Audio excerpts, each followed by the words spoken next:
ومن تبعهم بإحسان إلى يوم الدين أما بعد فقد قال الله تعالى في القرآن العليم والفرقان المجيد بعد أعوذ بالله من الشيطان الرجيم بسم الله الرحمن الرحيم سبحانك لا علم لنا إلا ما علمتنا إنك أنت العليم الحكيم صدق الله العظيم.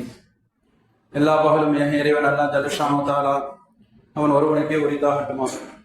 அவன் அருமை நாயகம் முகமது ரசூலுல்லாஹ் ஸல்லல்லாஹு அலைஹி வஸல்லம் அவர்கள் மீதும் அவர்கள் வலியற்றான சஹாபாக்கள் தாபீன்கள் தாபீன்கள் நல்லவர்கள் நம் அனைவர்கள் மீதும் அல்லாஹ்வின் சாந்தியும் சமாதானமும் என்றென்றும் நிலவட்டுமாக.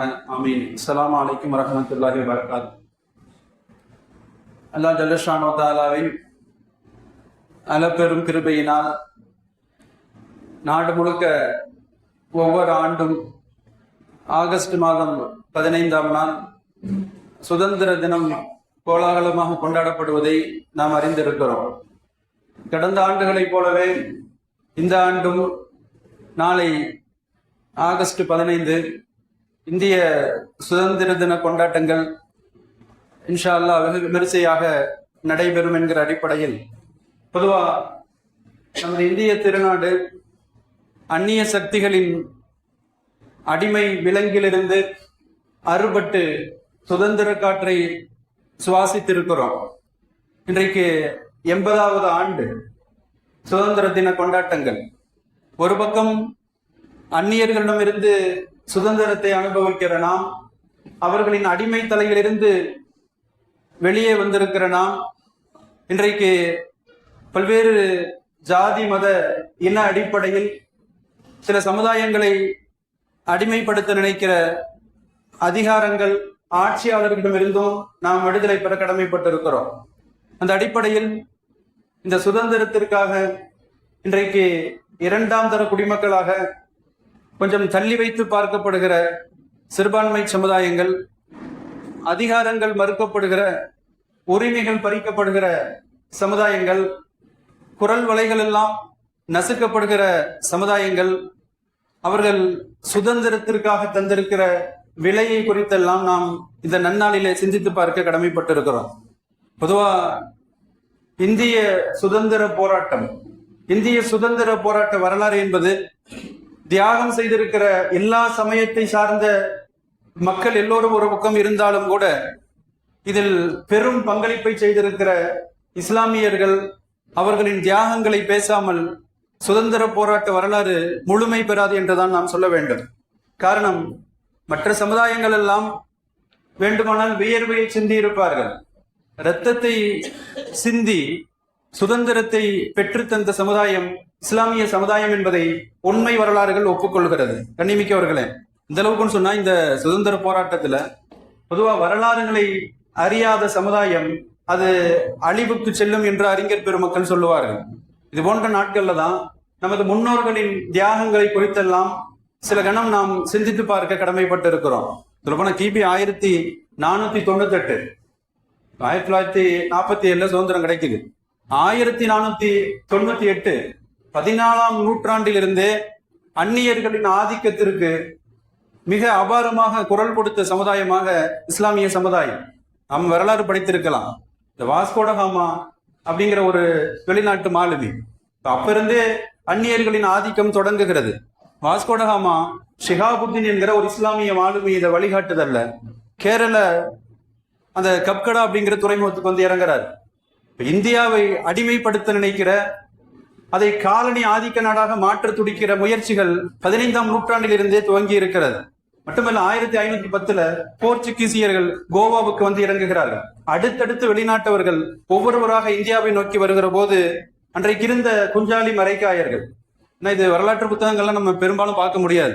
பள்ளி பாட புத்தகங்களிலோ அல்லது கல்லூரி பாடங்களிலோ ஒரு சிறு செய்தியாக ஒரு சிறு கட்டத்தில் இருக்குமே தவிர விலாவரியான செய்திகளாக நாம் பார்க்க முடியாது. அப்ப அடுத்தடுத்து வந்த ஆங்கிலேயர்களை, போர்ச்சுகீசியர்களை, அன்றைக்கு இருந்த குஞ்சாலி மரைக்காயர்கள் அந்நிய சக்திகளை எங்கள் நாடுகளில் அனுமதிக்க மாட்டோம் என்று சொல்லி வீர மறவர்களாக அன்றைக்கு முழங்கியவர்கள் குஞ்சாலி மரைக்காயர்கள். மட்டுமல்ல, கிட்டத்தட்ட 200 கப்பல்கள் அன்னைக்கே கப்பல் அந்த துறைமுகங்களில் கப்பல்களை செலுத்துவதில் ஆதிக்கமிக்க குஞ்சாலி மரைக்காயர்கள் அடுத்தடுத்து வந்த வெளிநாட்டவர்களை 200 கப்பல்களின் மூலமாக எதிர்த்து கப்பல் படை மூலமாக அவர்களை விரட்டி அடித்தார்களாம். கிட்டத்தட்ட 100 ஆண்டுகள் அவர்களின் 4 தலைமுறை தொடர்ந்து எதிர்த்திருக்கிறார்கள் அந்நியர்களை, கண்ணிமிக்கவர்களே. ஆனா வரலாறுகளை பார்த்தோம் அப்படின்னு சொன்னா இன்னைக்கு நம்ம பிரபலமா அறிந்திருக்கலாம். வஉசி என்று சிறுவயது பள்ளி பாட புத்தகங்களிலேயே இருக்கும். முதலாவதாக கப்பல் ஓட்டிய தலைவர் என்று வஉசி பெயர் இருக்கும். ஆனால் அந்த வஉசிக்கு கப்பல் வாங்குவதற்குண்டான அன்றைய மதிப்பில் 2 லட்சம் ரூபாய், இன்றைய மதிப்பில் பல கோடி பெருமான தொகையை தந்த தூத்துக்குடியை சார்ந்த ஹாஜி பக்கீர் முகமது சேட் அவர்கள். இவர்களை குறித்தெல்லாம் செய்திகள் பார்ப்பது அரிது, கண்ணிமிக்கவர்களே. அப்ப 100 ஆண்டுகளுக்கு மேல் அந்நியர்களை எதிர்த்த குஞ்சாலி மரைக்கார்கள் செய்திகள் மறக்கப்படுகிறது. கப்பல் வாங்குவதற்கு லட்சக்கணக்கில் தொகைகளை தந்து உதவிய கொடைவள்ளல்கள் எல்லாம் மறைக்கப்படுகிறது, கண்ணிமிக்கவர்களே. ஒரு பக்கம் 1400 இருந்தே சுதந்திர போராட்டம் துவங்குகிறது. ஒரு பக்கம் இந்தியாவுடைய வட மாநிலங்கள், நார்த் இந்தியால தன்னுடைய பங்களிப்புக்கு பெரும் பெரும் இஸ்லாமிய மன்னர்கள், பெரும் பெரும் வேங்கைகளாக திகழ்ந்தவர்கள் வந்த ஆங்கிலேயர்களை, அந்நியர்களை துவம்சம் செய்திருக்கிறார்கள். முதலாவதாக சொல்லுவார்கள் வங்கத்து சிங்கம் சிராஜு தௌலா. வங்காளத்துல சிங்கம் என்று சீறி பாய்கிற சிராஜு தௌலா. இப்ப மைசூர்ல வேங்கையாக திகழ்கிற திப்பு சுல்தான். கடும் எதிர்ப்பு ஆங்கிலேயர்களுக்கு, சிம்ம சொப்பனமாக. அவர்கள் இருக்கிற வரை இந்தியா எங்கள் கைவசம் இல்லை என்று ஆங்கிலேயர்கள் எண்ணுகிற அளவிற்கு மிக பெரும் எதிர்ப்பு. ஆனால் சூழ்ச்சியால், வஞ்சகத்தால் 2 வீரர்களும் வீழ்த்தப்படுகிறார்கள் ஆங்கிலேயர்களால். 1757 பிலாசி போர்ல வங்கத்து சிங்கம் சிராஜ் தௌலா வீழ்த்தப்படுகிறார். 1799 மைசூர் போரில் திப்பு சுல்தான் வஞ்சகமாக கொல்லப்படுகிறார். திப்பு சுல்தானை பொறுத்த வரைக்கும் இருக்கிற இந்த ஆட்சியாளர்கள் திப்பு சுல்தான் வரலாறுகளை ஒளிபரப்பவே முன்னுரையில் என்ன எழுதுகிறார்கள் தெரியுமா? தொலைக்காட்சி நிகழ்ச்சிகள்ல திப்பு சுல்தான் உண்மை வரலாறு ஒளிபரப்பப்படுகிற போது தலைப்பில் வருகிற செய்தி இது கற்பனை கதை என்று சொல்லுகிறார்கள். அப்ப உண்மைகளை எல்லாம் கற்பனையாக காட்டுகிற பல்வேறு இதிகாசங்கள், புராணங்கள், கற்பனைகளை எல்லாம் உண்மை கதைகளை போன்று புரட்டப்படுகிற ஒரு காலச்சூழலே வாழ்ந்து வருகிறோம், கண்ணிமிக்கவர்களே. இந்த வங்கத்து சிங்கம், இப்ப மைசூர் வேங்கை திப்பு சுல்தான், அவர்களின் வீரத்துக்கு சான்றாக ஒரு வரலாற்று நிகழ்ச்சி எழுதுவார்கள். சொல்லப்போன லண்டன்ல ஒரு அருங்காட்சியகம், அதனுடைய 2வது நூற்றாண்டு வெற்றி விழா கொண்டாட்டம், பல்வேறு சர்வதேச அளவில் உலக தலைவர்கள் எல்லாம் கலந்து கொள்கிற ஒரு நிகழ்வாக. அதுல நமது இந்திய நாட்டின் சார்பாக இந்த விமானத்துறை அதிகாரியாக இருந்த பகவத் கித்வானி அவர்கள் போய் கலந்து கொள்கிறார்கள். லண்டனில் நடைபெறுகிற ஒரு அருங்காட்சியகம் நூற்றாண்டு விழா. இந்த பகவத் கித்வானி சொல்லுகிறார், இவர் திப்புவின் வாள் என்கிற தலைப்பில் ஒரு அற்புதமான நூல் எழுதியவர். திப்புவின் வாள் என்கிற பெயர்ல அவர் நடந்த நிகழ்ச்சியை விவரிக்கிறார். என்ன சொல்லுகிறார்? நான் லண்டன் சென்று அங்க இருக்கிற ஒரு உணவகத்தில் உணவருந்தி கொண்டிருந்தேன். பிரான்ஸ் நாட்டை சார்ந்த ஒரு மாணவர், PhD படிக்கிற ஒரு ஆய்வு மாணவர் எனது அருகிலே வந்து அமர்ந்தார். நான் இந்தியன் என்பதை உறுதி செய்து கொண்ட பிறகு அவர் சொன்னாராம், நீங்கள் பெரும் புண்ணியவான், நீங்கள் பெரும் வீர பரம்பரையை சார்ந்தவர், நீங்கள் பெரும் பாக்கியசாலி என்றெல்லாம் சொல்லிவிட்டு என்னை புகழ்ந்தார். நான் காரணம் என்ன என்று கேட்டபோது அவர் சொன்னாராம், நீங்கள் வந்திருக்கிற நாடு, அந்த நாட்டில் இருக்கிற ஒரு மன்னர் திப்பு சுல்தானை குறித்து சொல்லுகிறார்.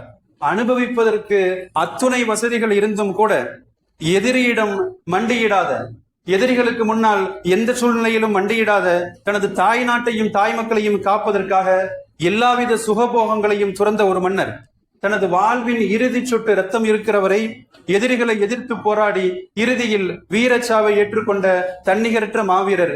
அந்த நாட்டில இருந்து நீங்க வந்திருக்கிறீங்க, எனவே உங்களை பார்ப்பதே பெரும் பாக்கியம். திப்பு சுல்தானை குறித்து அவர் சொன்ன வார்த்தை. இந்த கித்வானி சொல்றாரு, அதுக்கு முன்னாடி வரைக்கும் திப்பு சுல்தானை பத்தி எனக்கு இந்த அளவுக்கு தெரியாது.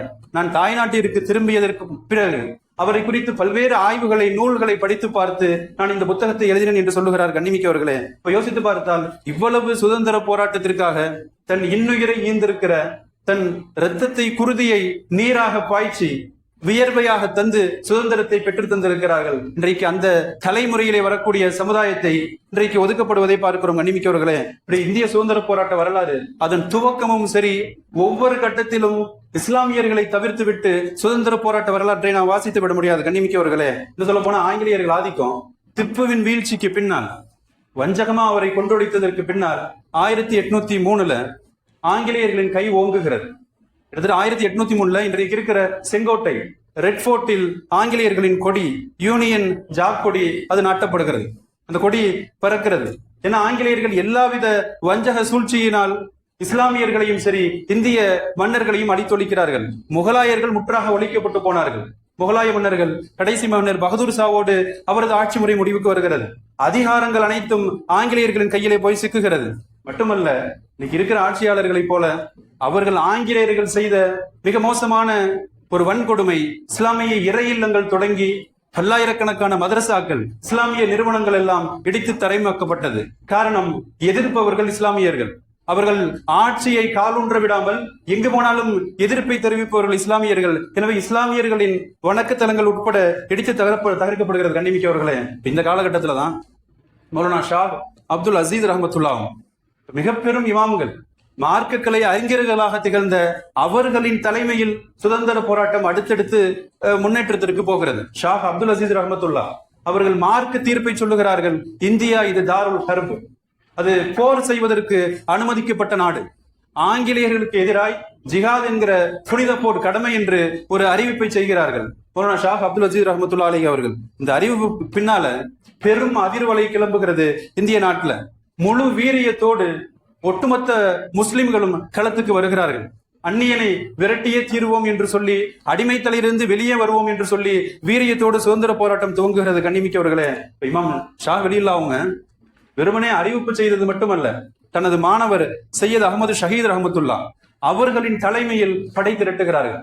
மிக பெரும் ஒரு நெஞ்சு உறுதியும் பெரும் பராக்கிரம வீரமும் கொண்டிருக்கிற தனது மாணவரை அவரது தலைமையில் படையை திரட்ட சொல்லுகிறார்கள். ஆரம்பத்தில் வெறும் 50 நபர்கள் கொண்டிருக்கிற துடிப்புமிக்க படை, இளைஞர்களின் படை ஆங்கிலேயர்களை விரட்டுவதற்காக தயாராகிறது.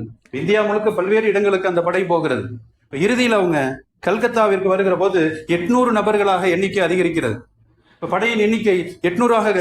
அடுத்தவங்க இமாம் அவங்க கல்கத்தா வழியாக மினாவுக்கு செல்லுகிறார்கள் ஹஜ்ஜுடைய கடமையை நிறைவேற்றுவதற்காக.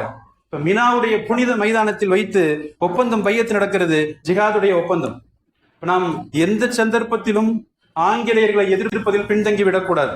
இப்ப நாடு சுதந்திரம் பெறுகிற வரை, இறுதி மூச்சு வரை நாம் எதிர்க்க வேண்டும் என்று சொல்லி 800 நபர்களை கொண்ட படை இமாம் அவரிடத்திலே பையத்து ஒப்பந்தம் செய்கிறார்கள். இமாம் பையத் செய்து மட்டுமல்ல, தனது வாழ்வின் இறுதி சொட்டு ரத்தம் இருக்கிற வரை ஆங்கிலேயர்களை எதிர்த்து இறுதியிலே ஷஹீதாகி போனார்கள். கண்ணிமிக்கவர்களே, இமாம் சையத் அகமது ஷஹீர் ரஹமத்துல்லா இந்த இமாமுடைய ஆட்சி வரைக்கும் இவர்களது படையை நேரடியாக எதிர்க்க முடியாத ஆங்கிலேயர்கள் பல்வேறு கட்டங்களில் தோல்வியை தழுவினார்கள்.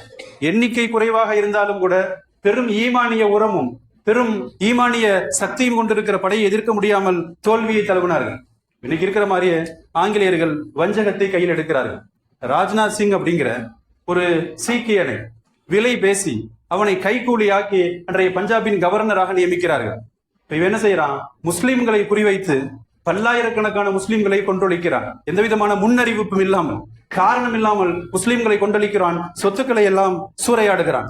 இப்ப தகவல் அறிகிற இமாம் சையத் அகமது ஷஹீத் அவங்க இதற்கு மேல் மறைவான தாக்குதல் தேவையில்லை என்று சொல்லி நேரடியாக களத்துக்கு வருகிறார்கள். நேருக்கு நேர் எதிர்ப்பதற்காக கிட்டத்தட்ட 10,000 நபர்களை கொண்ட பெரும் படையோடு சையத் அகமது ஷஹீத் ரஹமத்துல்லா அவங்க காபூலில் தலைமையிடத்தை கொண்டிருக்கிற அவர்கள் கிளம்பி வருகிறார்கள். நேராக பெஷாவர் என்கிற இடத்திற்கு வந்து ஆங்கிலேயர்களோடு நேருக்கு நேர் யுத்தம்.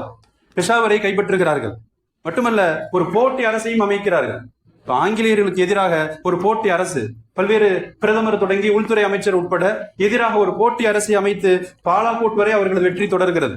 பெஷாவரில் தொடங்கி பாலாகோட் வரை அற்புதமான ஒரு அரசை நிறுவுகிறார்கள். கண்ணிமிக்கவர்களே, இதை பார்த்து பயந்து போன ஆங்கிலேயர்கள், தொடர் வெற்றியை பார்த்து முன்னேற்றத்தை பார்த்த ஆங்கிலேயர்கள் ராஜ்நாத் சிங் மூலமாக தூது அனுப்புகிறார்கள்.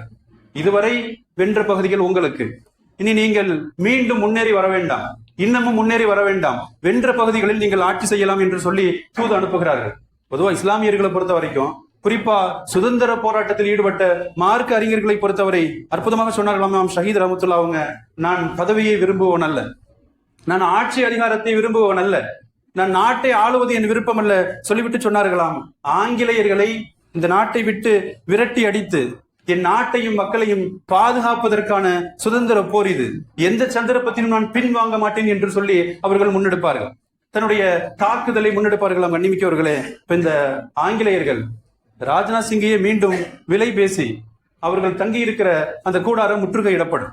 இமாம் அவர்களுடைய கூடாரத்தை முற்றுகையிட்டு அவரது நடவடிக்கைகளை எல்லாம் தெரிந்து கொண்டு தஹஜ்ஜுடைய நேரம் இமாம் அவர்கள் தொழுது கொண்டிருக்கிற போது இப்ப கோழைத்தனமாக முதுகுக்கு பின்னாலே வந்து தாக்கப்படுவார்கள், இமாம் அந்த இடத்திலே ஷஹீதாக்கப்படுவார்கள். எண்ணிமிக்கவர்களே, யோசித்து பார்க்கிறோம். இது நடந்தது 1831.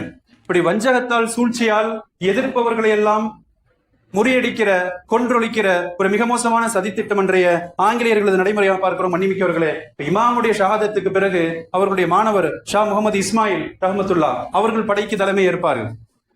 மே 9 அவர்களும் ஷஹீதாக்கப்படுவார்கள். ஒரு பெரும் யுத்தம் நடக்கும் முஸ்லிம்களுக்கும் ஆங்கிலேயர்களுக்கும். கிட்டத்தட்ட 80,000 முஸ்லிம்கள், முஸ்லிம் போர் வீரர்கள் கலந்து கொண்ட யுத்தத்துல ஷஹீதான ஆலிம்கள், மார்க்க அறிஞர்கள் 600 என்று வரலாறு குறிப்பிடுகிறது. இப்ப நூற்றுக்கணக்கான ஆலிம்கள், பல்லாயிரக்கணக்கான ஆலிம்கள் சுதந்திரத்தை இந்த நாடு சுவாசிப்பதற்காக, அந்நியர்களை விரட்டுவதற்காக இன்னுயிரை தந்ததை வரலாறுகள் சொல்லுகிறது. கண்ணிமிக்கவர்களே, அடுத்த 1857 நாம் பிரபலமாக அறிந்திருப்போம். முதல் இந்திய சுதந்திர போர் என்று வரலாறு பேசுகிற 1857. அதுக்கப்புறம் தேவ்பந்து உலமாக்கல் தனது பங்கிற்காக களத்திலே குதிக்கிறார்கள். அடுத்தடுத்து வீழ்ச்சியை சந்தித்த போதும் கூட ஒரு பெரும் எழுச்சியாய், தன்னெழுச்சியாய் உலமாக்கல் தலைமை தாங்கி அவர்கள் அணிவகுத்து போகிறார்கள். கண்ணிமிக்கவர்களே, தேவபந்து உலமாக்கல் தலைமையில ஒரு பெரும் படை, பெரும் மார்க்க அறிஞர்கள் தலைமையில இந்த வரலாறுகள் எல்லாம் மறைக்கப்பட்டிருக்கிற வரலாறுகள் கட்டாயம் நாம் தெரிந்தாக வேண்டும். கண்ணிமிக்கவர்களே, இந்த நிலைமையில இந்தியா முழுக்க ஆங்கிலேயர்களின் கை ஓங்குகிறது, நிறவெறி தலைவிரித்து ஆடுகிறது. இன்றைய நம்ம நாட்டில் இருக்கிற மாதிரி பல்வேறு ஜாதி மத இன மதவெறி இன்றைக்கு பற்றி எறிவதை போல பல்வேறு பகுதிகளில், ஒண்ணுமில்ல, சமீபத்தில் கூட ஒரு அகில இந்திய தலைவர் ஒரு மாநிலத்துல ஒரு மீட்டிங்ல போய் பேசுறாங்க. பேசி முடித்ததற்கு பின்னால் மதவெறி பிடித்தவர்கள் சொல்லுகிற வார்த்தை என்ன தெரியுமா?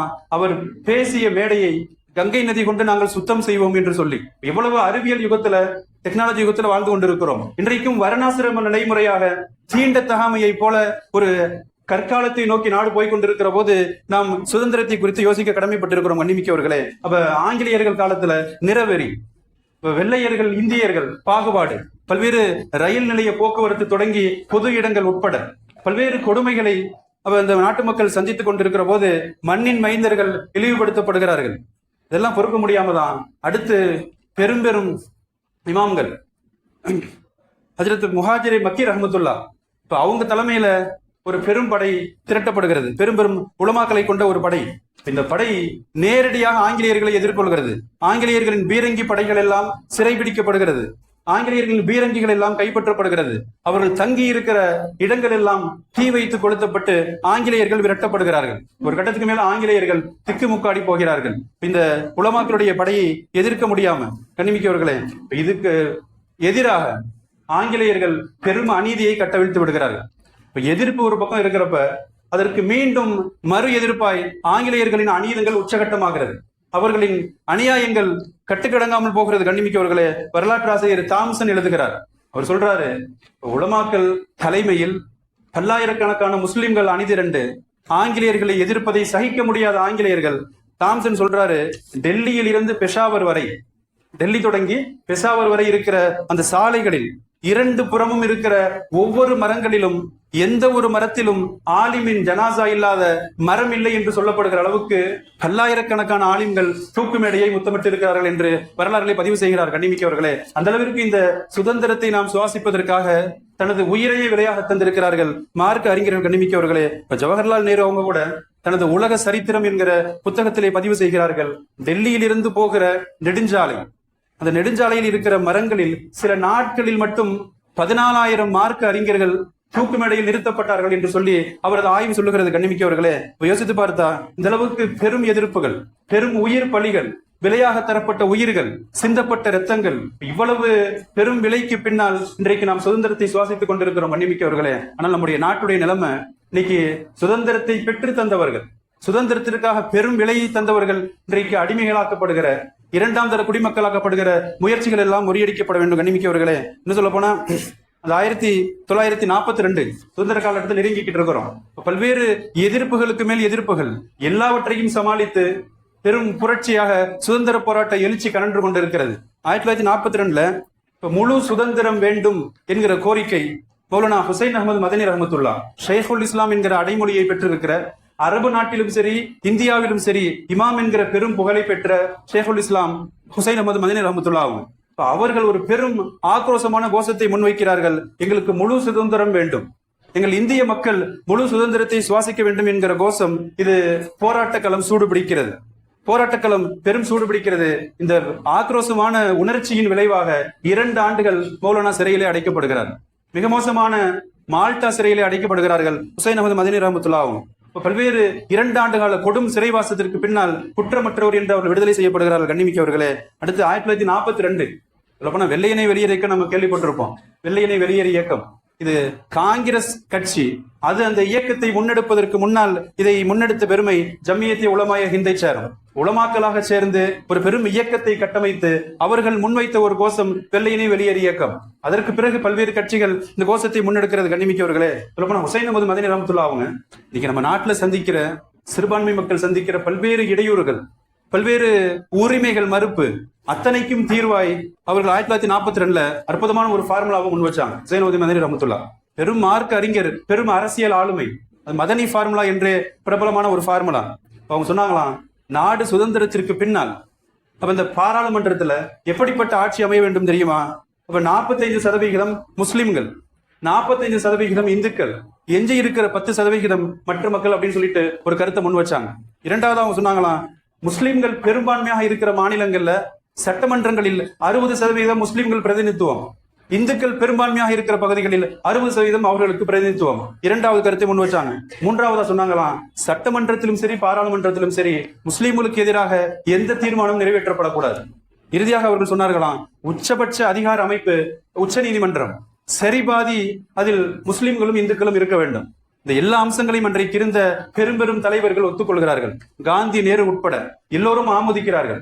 ஆனால் தனி நாடு பிரிவினை, பாகிஸ்தான் பிரிவினை என்று குரல் எழுப்பிக் கொண்டிருந்த முகமது அலி ஜின்னா போன்றவர்கள், அந்த அன்றைக்கு இருந்த ஆங்கிலேயர்களின் சூழ்ச்சி, இந்து மகாசபையின் சூழ்ச்சி, இந்த சூழ்ச்சியில் சிக்கியவர்களாய் தனி நாடு கோரிக்கையை கொஞ்சம் முன்வைத்த காரணத்தால் ஹுசைன் அஹமது மதனியுடைய ஃபார்முலா மறுக்கப்படுகிறது. கண்ணிமிக்கவர்களே, அப்ப யோசித்து பார்க்கணும். இன்னைக்கு நம்ம சந்திக்கிற ஒரு சீட்டுக்கு எவ்வளவு இது பண்றோம், தன்மானத்தை விட்டு ஒரு இடத்திற்காக எவ்வளவு நாம அசிங்கப்படுகிறோம். பல்வேறு முஸ்லிம்களை தடா பொடா போன்ற பொய் வழக்குகளை போட்டு சிறையில் தள்ளுகிற சட்டங்களுக்கு எல்லாம் ஆட்படுகிறோம். கண்ணிமிக்கவர்களே, இந்த ஃபார்முலா நடைமுறைக்கு வந்துருச்சு அப்படின்னு சொன்னா அதிகாரங்களில் பல்வேறு உயர் பதவிகளில் போய் அமர்ந்து சுபிட்சம் பெற்ற சமுதாயமாய் மாறி இருப்போம். கண்ணிமிக்கவர்களே, எல்லாவின் நாட்டமோ என்னவோ தெரியவில்லை, அந்த நடைமுறை கைவிடப்பட்டு போகிறது. இப்படி பல்வேறு அரசியல் சதிகளுக்கு பின்னால் சுதந்திர நாட்கள் நெருங்கி கொண்டிருக்கிறது. இப்ப வடக்கே பல உலமாக்கள், நம்முடைய தெற்கு பகுதியிலும் கூட பெரும் பெரும் உலமாக்களின் பங்களிப்பு, குறிப்பாக பல்லவட்டியை சார்ந்திருக்கிற மணிமொழி மௌலானா, அவர்கள் பெரும் சுதந்திர போராட்ட தியாகி.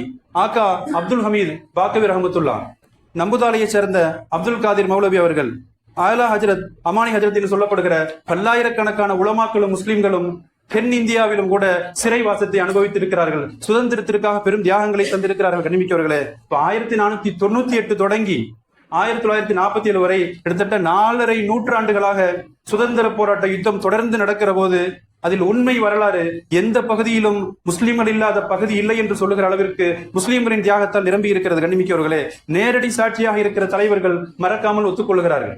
காந்தி, நேரு போன்ற தலைவர்கள் எல்லாம் தனது சரிதைகளிலே உண்மையை எழுதி வைத்திருக்கிறார்கள். கண்ணிமிக்கவர்களே, ஆனால் இன்றைய ஆட்சியாளர்கள் வரலாற்றை புரட்டுகிற எண்ணத்தில், பொய்யை உண்மையாக காட்டுகிற ஒரு எண்ணத்தில் இன்றைக்கு வரலாறுகள் திரிக்கப்படுகிறது. கண்ணிமிக்கவர்களே, அறிஞர்கள் சொல்லுவார்கள், வரலாற்றை மறந்த சமுதாயம் அது அழித்தொழிக்கப்படும், வரலாற்றை தெரிந்து கொள்ளாத சமுதாயம் அது வரலாற்றில் இடம்பெற முடியாது. கண்ணிமிக்கவர்களே, எனவே இது போன்ற காலங்கள்ல உண்மை வரலாறுகளை நாம் தெரிந்தாக வேண்டும். என்று சொல்ல போனா தேசப்பற்றின் அளவுகோலாக இன்றைக்கு என்ன பேசப்படுகிறது, வந்தே மாதரம் பாட வேண்டும் என்றெல்லாம் சொல்லி, அப்ப பல்வேறு தேசப்பற்றை நமக்கு சொல்லித் தருவதற்கு தேவையில்லை.